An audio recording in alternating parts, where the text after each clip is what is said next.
that's an intro. Welcome, guys, to another episode of the Kristian Buddy podcast. I am now with the awesome Jase. How are you going today? I'm doing well, other than being a little under the weather. You might hear it in my voice, but other than that, I'm doing well. Nah, as long as you can't spread it through the virtual world, then it's all good, man. Yeah, it's not COVID, so it's not COVID. Okay. No worries. All right, man. Well, I want to give you a bit of an introduction. So, you are the founder of. You've got a bit of a side hustle, Perfect My Podcast. So, I'm assuming the aim of that is to help small businesses create better content for their podcasts. Correct me if I'm wrong. And you also you have another side hustle. Do you mind expanding into just a bit of background for yourself, just for the audience to kind of know who you are? Yeah, so there's a few different aspects of my life right now. One, I'm a new dad of like 6 weeks, so that's like probably the highlight. Congratulations. Who I am. Thank you. But I also am a Spartan athlete. That I was a college athlete for cross country track, indoor and outdoor track. And now I'm getting into Spartan athletics. So obstacle course racing at the elite level as well. So that kind of led into my one podcast called The Science of Sports Recovery. I started that to learn really the ins and outs of how to not get burnt out through training and how to make the most of your training. So with my busy schedule, I can recover fully from, high doses of high intensity work rather than doing high volume and low intensity work. So that's what I'm doing there. And then I also, I started a business called Perfect My Podcast last December. Basically because of my first podcast, I was like, hey, I'm a podcaster. I don't know any other podcasters. So I threw it out there. Like, anybody want to network with another podcaster like you guys? And a bunch of people hit me up on Facebook. We started having networking events, and then I saw it as an opportunity to serve that audience. So I've been doing podcast editing, post-production for them since December for a few clients, and that's just turning side hustle to full-time hustle here in a month. So cool. If you don't mind, I'd like to kind of unpack that, your Perfect My Podcast. Yeah. So how did that all get started? Sorry, is that your business, or is that you work with a few other people, or how does that work? Yeah, so it's my business, and the whole kind of backstory of it. Like I said, I started this Science of Sports Recovery podcast because that was actually my second podcast. I started one during COVID to kind of highlight the small business owners in the Sioux Falls area where I live. And I quickly realized I loved podcasting. Conversation was one of my strengths as a person. So I was like, it just made sense to do more of that. So that's when I started the Science of Sports Recovery podcast. And I've always had this kind of entrepreneurial bug and stuff. And I've always known I wanted to start my own business. I had a little marketing company when I was back in college, just to kind of a few different clients there to make ends meet while having a busy schedule in college. And so I knew I was going to get back to something like that eventually. And it just I literally, it started by, I was lonely podcasting. I was like, hey, I record in my office, I edit in my office, I upload in my office, and then it's out to the world, and I hope people see it. And it's I don't know if I'm doing things right or wrong or what have you. So I posted in 3 different Facebook groups, and I was like, hey, if I hosted a live virtual networking event for podcasters, would anybody come? I was like, I just want to meet people, and overnight I had 300 either comments or messages in my inbox, and I was like, there's something here. And, wow. The podcasting industry is growing so rapidly. There's more new people getting into the industry and wanting to kind of test the waters with podcasting, but some have a business and they want to start a podcast, but don't want to learn all the audio editing, the post-production stuff, all that kind of stuff. So they'll hire somebody like me to, kind of work through that for them. And there's other people that are like, hey, I want to start a podcast as a side hustle that will eventually, pay me for this in, a year or 6 months or 3 months, whatever their timeline is. It's all different to them. But I started getting more and more into the podcast community. And those were just some of the things that I was hearing. Like, I don't want to do all this editing work, and I want to learn how to grow. So that's kind of really where the birth of this came, was like, hey, I can do editing work. I don't mind that. And honestly, I quickly grew a team for myself to do all of my editing for my podcast. That's kind of like a proof of concept. So then I could go out and do other people's as well and utilize the team there. Cool. I want to kind of flip the script, and because I've been running, this is about my 35th episode of my podcast, and I guess it's just maybe a bit of advice. Like, I'm trying to market my podcast and grow my podcast. I've been thinking of Facebook ads, and just to push it that way. Do you have any advice along those lines on how to grow the podcast? As far as Facebook ads or just ads in general? I guess, is it worth spending the extra money on Facebook ads to get that extra reach, or what's your opinion on that? So my opinion on Facebook ads is you have to have a purpose with it. So if you're sending somebody to like Apple, for instance, or Spotify, that's probably not going to be worth spending money on, because one, you don't know, like, okay, if they click the link in the ad, did they actually go through and listen to it? Because there will be people that click a link on accident. There'll be people that, click the link and then say, oh, this is a podcast, I wasn't expecting that, and leave. And it's hard to determine with such limited stats on podcasting. It's hard to determine, like, is my ad actually working? So what I suggest is to have kind of a lead magnet, if you will. It's kind of a term of the industry that corresponds with your podcast. Like, so for instance, for my Science of Sports Recovery podcast, I might have a lead magnet that says, 5 ways or 5 signs of burnout for athletes. Catch it before it's too late. And then if they're interested in that, they're probably interested in my podcasting content. So then you direct them to a landing page to have them download your lead magnet. You get the email, and then the email is where you're telling people about your podcast. So it's indirectly, but as your email list grows, so will your podcast numbers if you're telling people about it. Okay, got you. Is that the model that you adopted? Oh, sorry, it was the model that you adopted. Sorry, yeah, it was. Yeah, okay. So, and I'm doing something unique now. I'm launching another podcast called How to Make Money Podcasting, and that's actually releasing in a week here.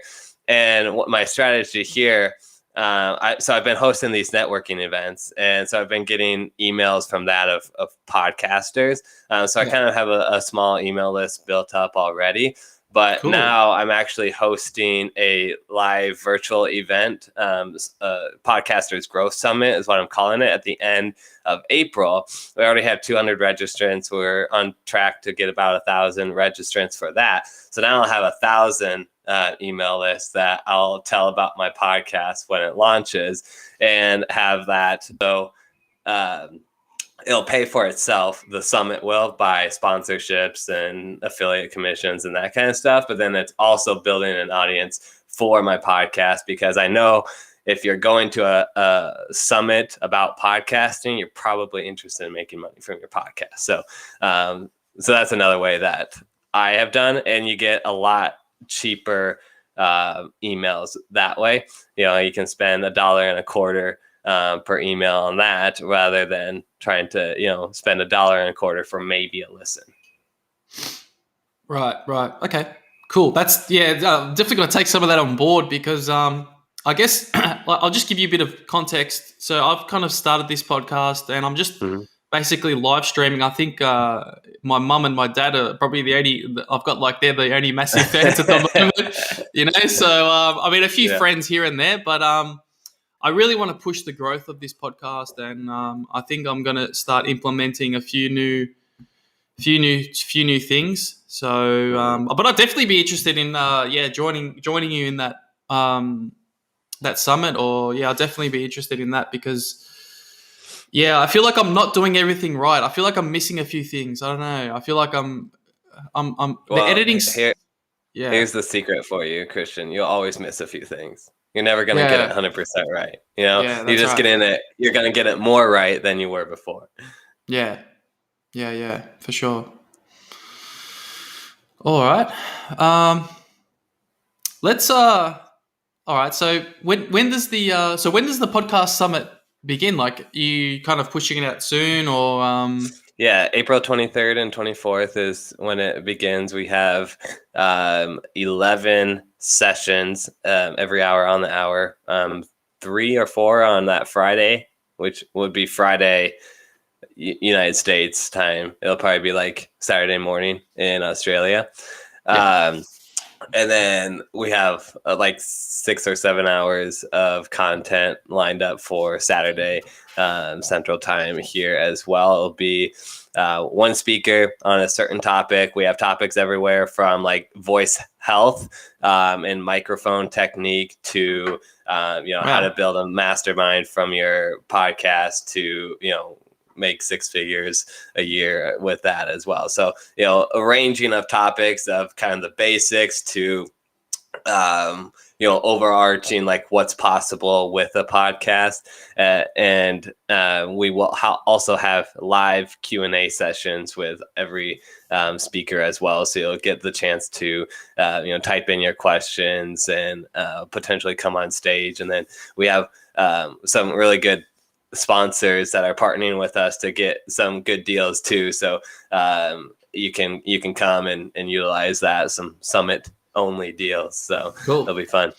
And I'm just curious, from a technical point, how are you guys hosting the webinar? Is it just through some software and then people just join that link or something, or how does that work? Yeah, so we're actually using a new platform called airmeet.com, and they're relatively new. I think they're like a year old or something like that. But the premise of it is we have like a registration page where you fill out, and then we upload all the emails and stuff to AirMeet, and then the day of you go in and you type in your email, and then you have that access to it. But then when somebody goes into the actual summit, you're presented with, like, if you've ever attended a live conference, it's very similar to that, where you're presented with, hey, here's what's on stage right now speaking. You can join the speaking stage, or you can go to it's called tables, where you can network with other people that are at the event. If this session that's live right now isn't really what you want to be talking about or listening to, you can actually go network with other people and have smaller conversations. And then there's the arena, where it has all the booths of vendors and sponsors that are giving you special deals for the summit in case you want to utilize like a website, or we're partnered with Remastered Media. So if you are struggling mastering your media, if you've got the editing down, but you just want that extra touch to sound great on your podcast, they have that AI software for you as well. So just things like that. And then you'll always be able to chat. Like, there'll be a running chat through the whole summit as well that you can participate in as well. Cool. That sounds awesome. Yeah, dude. I think this whole notion of online communication, like talking with people through applications, it's taking a new turn now. It's almost, it's so widely accepted now that, yeah, man, ever since COVID, it's just like, this is the new way of communication now. It's just, yeah, man. It's and I think there's still an old school mentality of we need to see things in the physical, and we need to touch and grab and smell and And I still appreciate that. But now, yeah, man, the technology is taking a new turn now, and it's exciting. It's really exciting. Yeah. Yeah. I've been amazed on like how deep of a connection you can make with somebody virtually, never meeting them face to face. And I was at the beginning of COVID, I was in software sales, and if you would have told me that, like, I was going to do a majority of my sales never meeting the person in person, it was like, no, you're crazy. But that's the world we live in now. So it's nuts. And now, like AI, AI is crazy, dude. Like I saw this thing the other day where this software was creating blog posts. So you just put in a few keywords. Maybe you've seen it. It's just amazing now. AI is really taking off now. Yeah. No, I know. I was gonna say, I know somebody who's built a multi-million-dollar business based on AI writing his blog posts for him, based on like the current what happened in the stock market today, and then like he just has an AI script that basically writes the blog post for him, and it's cranking it out and stuff. So it's like crazy. That's a good business idea. I'm writing that down now. Oh man, yeah. It's like endless possibilities with AI. I feel, and it's really exciting. Yeah. So the science of sports recovery. So, what have you learnt? What's the biggest lesson that you've learnt doing this podcast? I think the biggest thing I learned doesn't necessarily actually have to do with recovery, but just like if you want to learn about a subject, there's no better way than starting a podcast on it, because you get to talk to, very smart people. It gives you an opportunity to actually, reach out and have a conversation with them. I've talked to numerous physical therapists, doctors, researchers, professional athletes on the show, and they all have, their perspective on recovery. And obviously I've learned a lot about recovery too, but I think the biggest thing is just, hey, I wouldn't have access to these people if I didn't start a podcast. And now I have some sort of like influence in the sports recovery world, where like, when I started, I was a nobody, like nobody heard of me and stuff. So that's cool. But as far as like, if you want like actual recovery thing that I've learned, I think I've underestimated the mobility aspect of recovery. Me personally, I know there's people that are like mobility like is first, but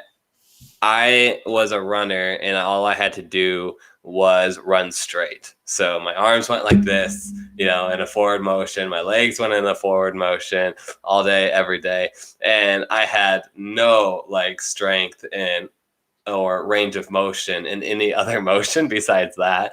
And it led to a lot of tightness, a lot of soreness, lower back problems, and that kind of stuff. And now training for Spartan, you have a lot of different movements, and I just feel better as an overall like human being health, not athletic health, because there's a difference between being healthy as an athlete and being healthy as a human. They're not always the same thing. So that's the biggest thing I learned, is just the importance of having that range of motion in all of your joints to stay healthy.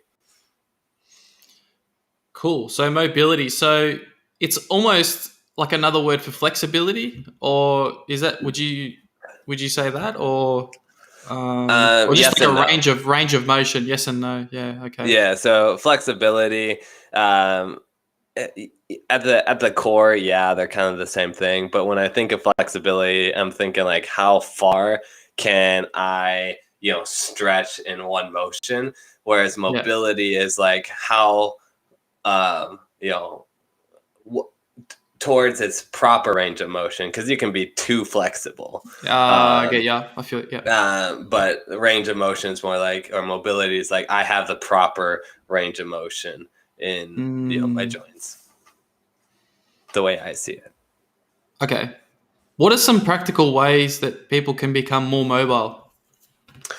So there's many ways, and I am not the expert when it comes to this, but I do. So I have an app called the Virtual Mobility Coach. It's not my app. I utilize the app. It's made by Dr. Kelly Starrett that I utilize a lot, and that I think is my key to being more mobile, because I can basically, what the app does is like, my shoulder is tight. Like I can't raise my shoulder to, this proper range of motion. So then I click on my shoulder in the app, and it'll give me a few different exercises to actually do, get that range of motion. And most of those exercises, and here's kind of like the key to what I'm about to say here.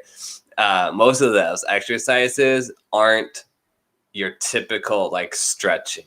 It's not like static hold, in a certain spot. It's put a pressure point, use some sort of like a physio ball, or not like the big blow ups, but like a lacrosse ball. They're not a lacrosse ball, but something that hard. Put it on a point in wherever that's causing you problems, or kind of a sticking point, and then go through as much range of motion as you can with that joint, and then that kind of unlocks more range of motion. So that's kind of like the premise, without getting too deep into the physiology and stuff. I'm just gonna quickly grab my stuff. I'll be right back. Give me. Sure.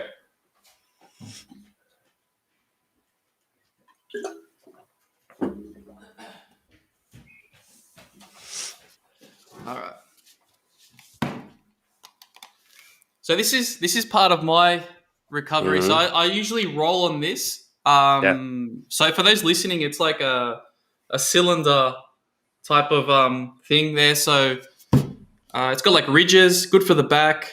I usually do a few rolls on that, and then if I've got like I think this is what you're referring to, like something like this. Yeah, it looks just like a small ball, like a hard tennis ball, essentially. Yeah. Yours has ridges on it. It looks like a kinky sort of thing, but we don't want to go down that way.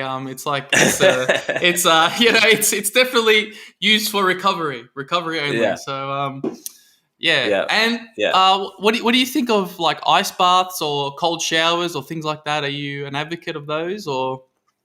So this is one of the things that kind of blew my mind. Icing is actually not good for recovery. Wow. What I've learned. So what icing does is it actually slows down the inflammation, which the reason like the media tells you to ice is because like it reduces inflammation, or that's what they claim.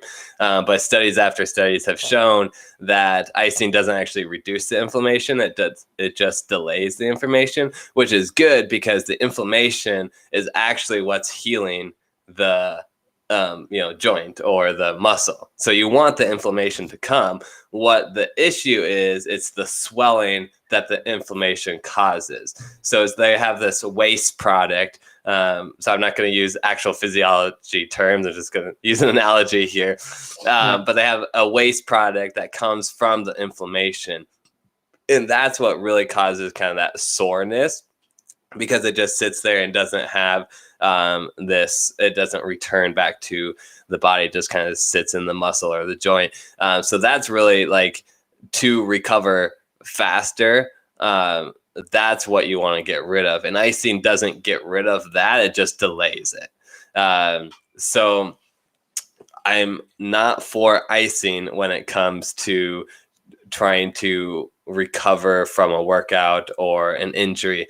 The times that you may want to ice is if you have like a very severe damage, like if your leg is broken in half and you're just trying to get to the hospital, you might want to ice then to prevent further like tissue damage if it's open wound, or if you have a screaming kid in the back and the only way to keep him not screaming is to ice it, then that's fine. It's not gonna you're not going to hurt the healing process. You're just going to delay it, make it longer with icing. So that's kind of my take on that. Cold showers. Now, cold showers is not the same as icing, just because you're not sitting in that state long enough to have that effect. So it's more of like a mental type of thing than anything. So I know people that do take ice baths that don't believe in icing as a way to heal, but they take ice bath because it hurts, and it's more of a mental resilience type of thing. Mental resilience. Okay, yeah, interesting. So they'll do that at like the opposite time they work out. So if they work out in the afternoon, they'll ice bath for a few minutes in the morning to get that mental resilience, but not mess with their physical recovery. Okay. Interesting. Yeah, there you go, guys. Icing has not as proclaimed as what it should be. So that's interesting. Yeah. And I've got 2 episodes on the science of sports recovery that go way deeper into that, and with Gary Reinl. If you get a chance to look up Gary Reinl, do that. I will, definitely, yeah, for sure. And sleep. I know that sleep is a massive component of recovery. Yeah. What I guess, what are some things that may inhibit a nice, proper sleep, good night's sleep? What are some things? Having a child. For sure, yeah. That's probably the number one reason I'm sick right now, is because I had a child 6 weeks ago, and my sleeping schedule has just not been the same. Some nights I get what I need, other nights I don't. But I think that the main thing to think about with sleep is it's quality versus quantity. So you don't need to sleep 11 hours is not better than 9 hours. What I'm trying to say, it's like once you get your quality of sleep, you're good. Now, there's different things that affect quality of sleep, and it's not necessarily things that you're doing while you're sleeping. If you think about sleeping and you're like, I want to sleep good tonight, once you fall asleep, you have no control over it, right? So it's like you can't actively sleep better. It's things that you do while you're awake. So sleeping good is actually properly being awake leading up to your sleep. So, and what I mean by that is really a nighttime routine and just planning your sleep. So if I didn't have a child at home that I was, taking care of in the middle of the night, I would wake up at the same time every morning, regardless of when I went to bed. Yeah. So because then you're getting used to that. And if I went to bed later, I would take a nap throughout the day or sometime in the day, usually that 1 to 3 p.m. because that's naturally when you hit that lull anyways. For me, for other people, it might be a little different. But leading up to sleep is probably the biggest thing. And the things you want to make sure that you do, if you're somebody who has their brain racing, when their head hits the pillow, one, have a notebook by your bed so you can write down ideas when you have them and you can get them out of your head so then you can go to sleep. But also journaling before you go to bed is another great way to just kind of decompress the day and to get that mental kind of state of, okay, this day is done. I have my to-do list for tomorrow. I don't have to, think about what that is right now. I can just go to sleep. And then the other thing is just the lighting. When you're going to bed, turn off your TVs or put on blue light blockers. So then you're getting in that mode of, the sun's going down and you're getting ready physically to sleep. Because before we had electricity and TVs and mobile devices and stuff, your melatonin is connected to the blue light in the air. So when you wake up in the morning, the sun blast blue light on you and you start to feel awake. And then as it wanes, the same thing, it releases, it's not as strong blue light. So then you're starting to get sleepy. When we bring in TVs and, lights and phones into our life, then they give off a lot of blue light, and that can mess with kind of the melatonin part of it. So Sure. I don't like taking outside supplements to sleep, because then you start to become dependent on that. I rather just have a good nightly routine leading up to bed. Okay. And are you a fan of fasting, intermittent fasting, or anything along those lines? I haven't studied intermittent fasting enough to kind of have an opinion on it, whether it's right or wrong. How would you describe it? Because I know that's kind of more of your realm. So you teach me. So, so my method that I adopt is, so I stop eating maybe 7 p.m., 8 p.m., and then your next meal is until you have a 16-hour window, so you don't eat breakfast. Sure. So I guess the main benefit is metabolic flexibility. So it's about using, instead of using like glucose for fuel, you're using fat as fuel. And there's just research behind that to really that supports more efficiency. Apparently the body is more efficient in that state. I'm just going off my subjective feelings. Like, I feel pretty good. So I don't know if it's a placebo, but I'm just happy to I'm just continuing that feeling. So and I don't feel like I need to eat as much. I still feel like my energy is high. Do you get less cravings? Cravings for like bad food? Is that what you mean, or just like always eating? Like I don't feel the need to always eat. I guess the body's like really habitual. Like, once it gets into a stage where it's doing the same thing over and over, it just keeps doing that same thing. I feel like so.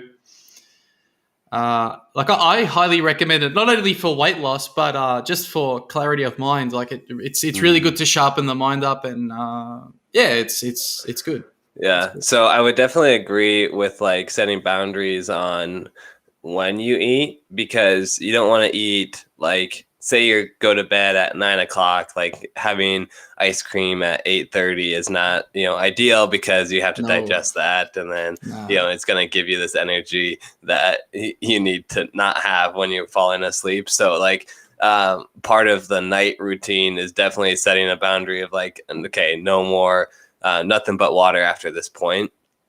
As an athlete, I wouldn't, probably recommend waiting that long to eat, especially because you might want something in the morning and then working out, in the afternoon. You definitely want to have some sort of fuel in your system, because you're working on really breaking down the carbohydrates. And, if you're relying on fat, which might be great for marathon runners, and really like long distance athletes or endurance athletes, where they use a high volume of fat storage,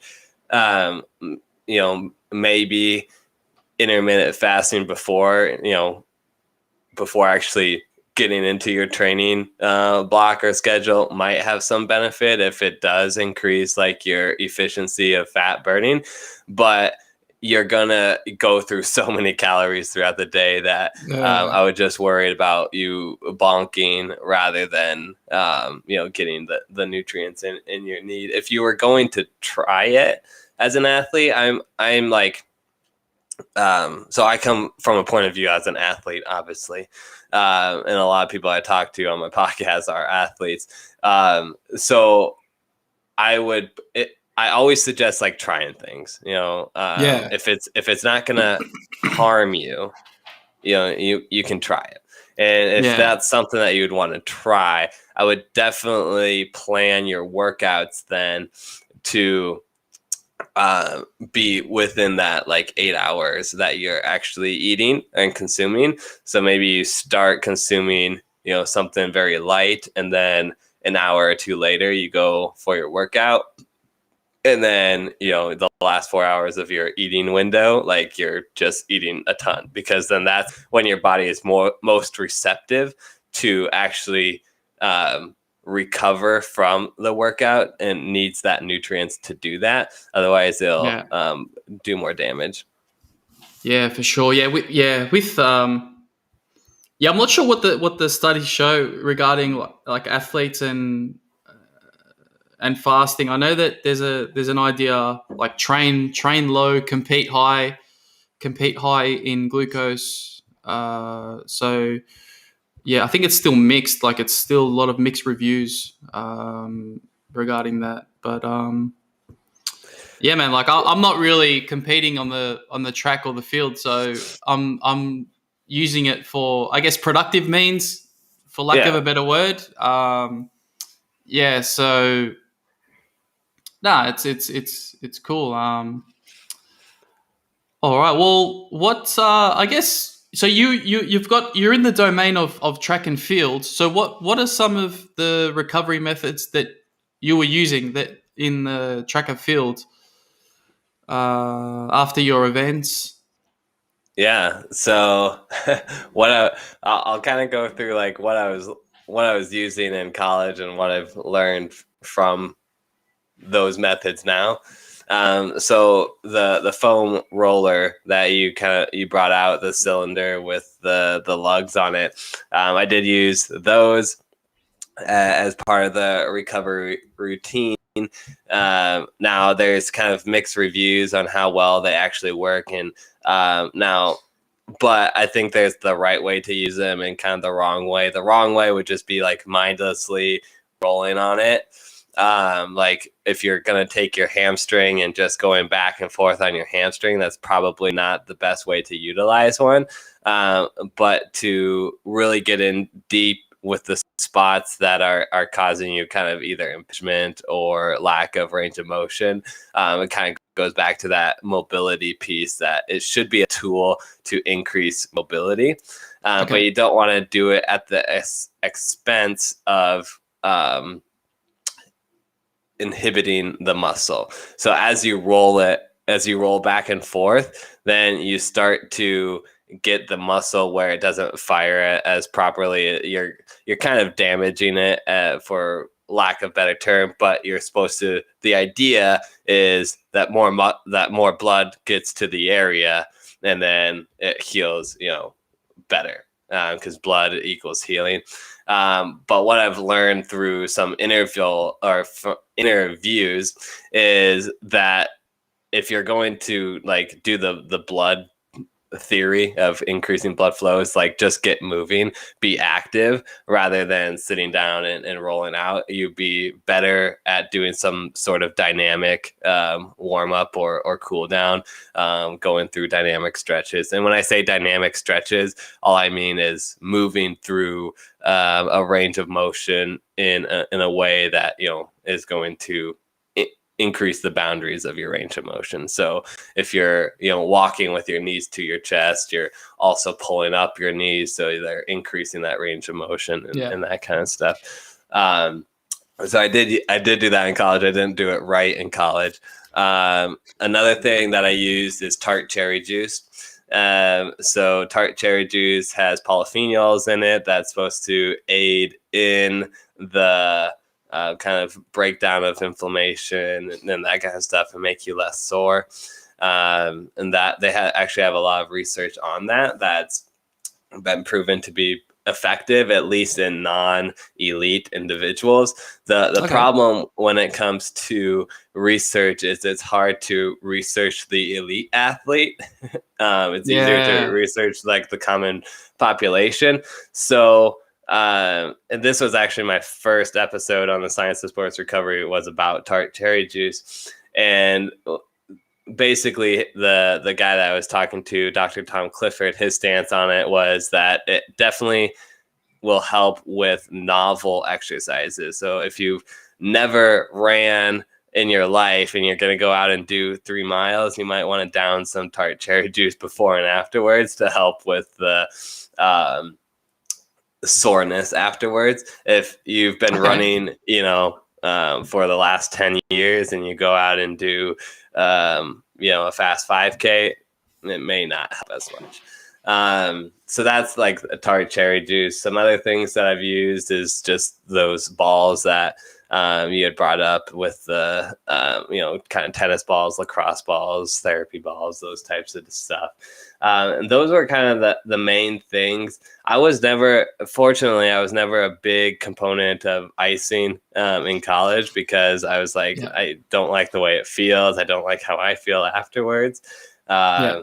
And so it's just kind of, I guess, intuitive to me that it wasn't very helpful. Now I have proof that's not helpful, so that makes me feel better. Awesome. And what about yoga as a recovery method? Have you kind of explored that idea? Yeah, we use that as a team as well. We did some yoga sessions. I would say like there's a value in having a yoga instructor that knows like what you're trying to accomplish with it, because you can go on YouTube and look up different yoga routines and stuff that are going to be fine. But if you really want to get the most out of yoga, I feel like you actually need somebody that knows like, okay, I'm coming in with a tight back and a tight hamstring, and it's because I don't have the range of motion in my quads or, my abdomen or what have you there. Because then they're going to actually target those areas. Whereas if you're coming in and you're, stretching or, actively stretching, because yoga is more active stretching than passive most of the time. If you're doing that to the wrong areas, it can just exacerbate the problem. Yeah, for sure. And meditation. Are you a fan of meditation, or did you ever try it in your career, or how did you go with that? So meditation obviously looks different for everybody, and how I think, and it comes with different connotations and that kind of stuff. When I think of meditation, I just think of like intentionally visualizing something, whether that be, focusing on your breath, whether that be focusing on a race situation or a competition situation. And that's how I use meditation most often, is actual visualizing the work that I was about to do and then go doing it. So leading up to a race, I would visualize that week of. I'd visualize, like I'd know who was in the field. I'd know kind of their times. I'd know my strategy going in to the race. And then I just visualize over and over and over, like, okay, I'm going to be in the top 4 when it comes to, 800 to go. I'm going to be in second with, 400 to go. And then I'm going to make my move, with 150 for the win, or just, a sample like that. And then I just repeat that over and over, actual visualizing myself doing it, visualizing how like much pain I'd be in at different stages of the race, because I've raced enough to know like this is how it's going to feel. But then visualizing myself like staying strong, staying, steady with my pace, and then winning the race. And then when it comes to race day, I don't have to think at all. Because I've done all the mental work, and I just go out there and I kind of turn my mind off and I just race. So then I don't have to think about my body. I don't have to think about like the pain or the positions and that kind of stuff, because that all takes physical energy. Your brain is a huge energy hog.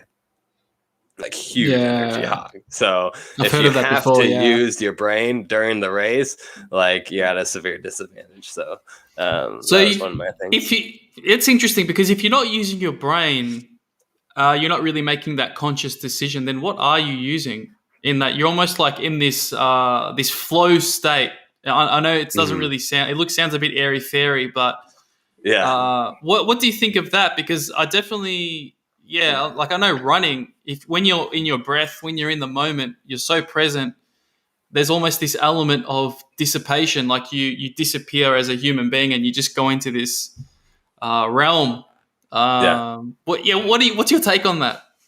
The flow state. Um, the flow state is real, and if you're an athlete, like you've experienced it, if you just think of like the best game or competition of your life, and then you get done, and you're like, man, I didn't feel like I made any decisions. My body just did it for me. Like that's Yeah. flow state, and I think um, that's the beauty of flow state is like you've gone through the motions enough, you've made the decisions enough that like for me when I was racing, I've visualized it enough that I didn't have to make those decisions anymore.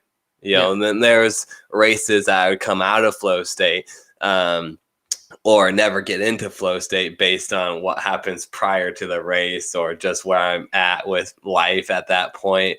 But the times I get into flow state, like all the decisions I had made ahead of time, and it was just my body, going through it. If you're, a basketball player, you've studied, the like cuts and the positions and like, okay, the defender's there, so I'm not going to make the pass. Like you've gone through the scenarios enough that eventually it just kind of happens. Now that takes a lot of time in a sport to actually do that, because you have to have been there, I feel, to enter flow state. You have to have actually experienced it before. And that's when meditation comes in, I feel, is because you can be there without actually physically having to be in that situation. Yeah, for sure. I just want to kind of recall on my experience because I play a bit of competitive tennis, and Sweet. I've realized that sometimes I do enter into that flow state, but it's not by force. It's always by this like subtle shift in my mind. I'm not trying to force that state to come on.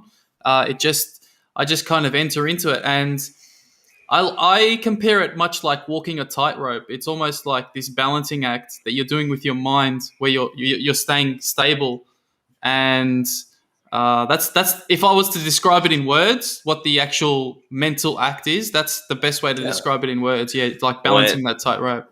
When you were in flow state, can you like when you think back at those competitions or those games or matches, how do they feel? Like can you remember all the details, or is it kind of fuzzy? No, I remember all the details. It was like a tournament match, and I was playing some guy, and I just really wanted to win every point, and I was like this intense focus, and then that just disappeared, and it was just like a calm. It was like a calming presence, and I was just moving well, hitting the ball well, and I wasn't forcing anything.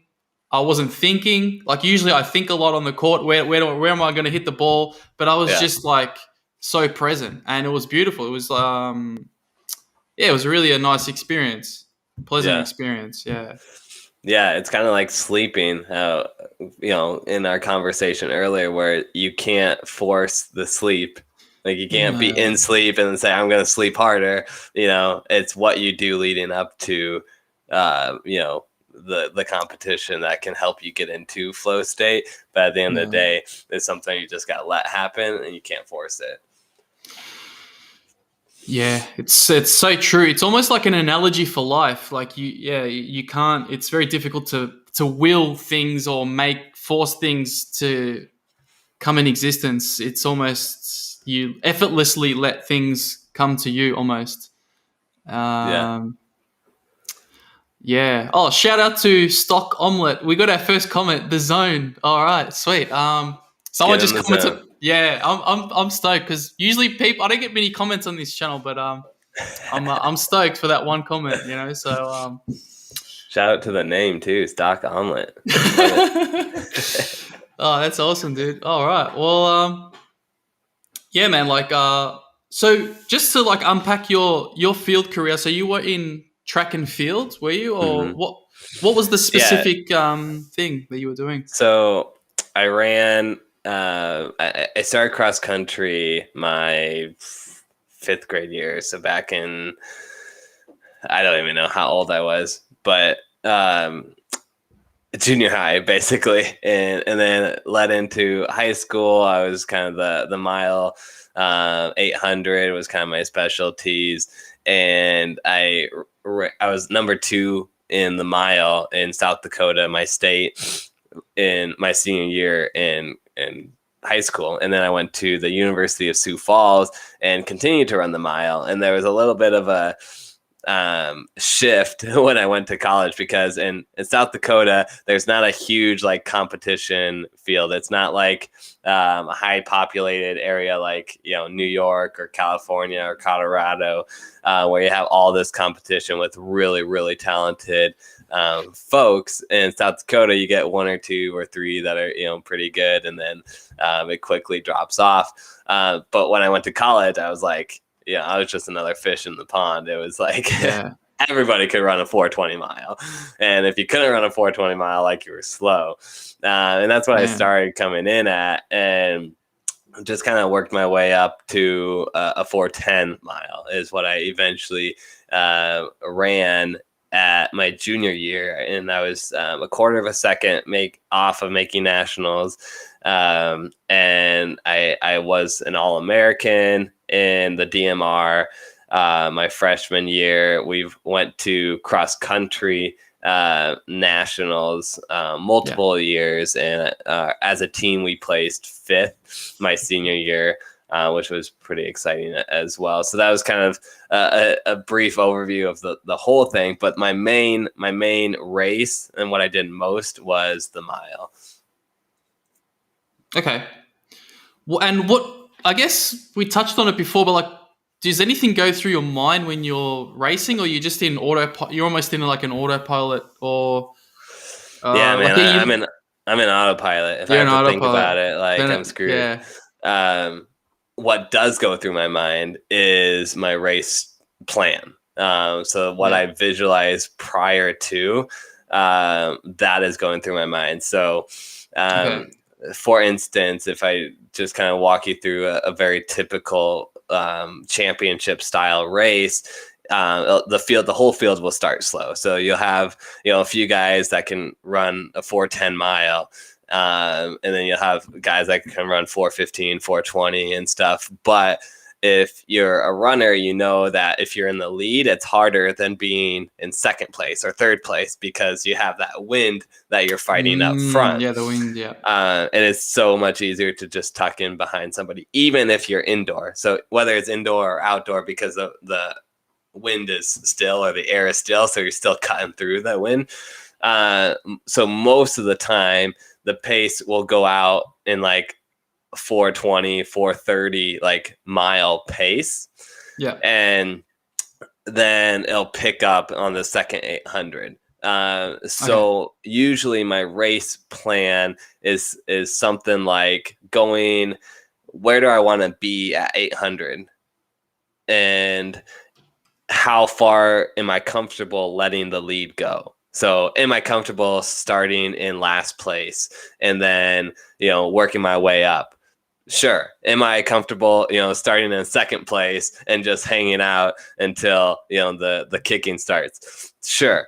But I know I want to be in, second or third or the top 4 with 800 to go, or within a certain distance of the lead with 800 to go, because I know that's when things are starting to move as a race. Sorry, when I say move, pick up and pace.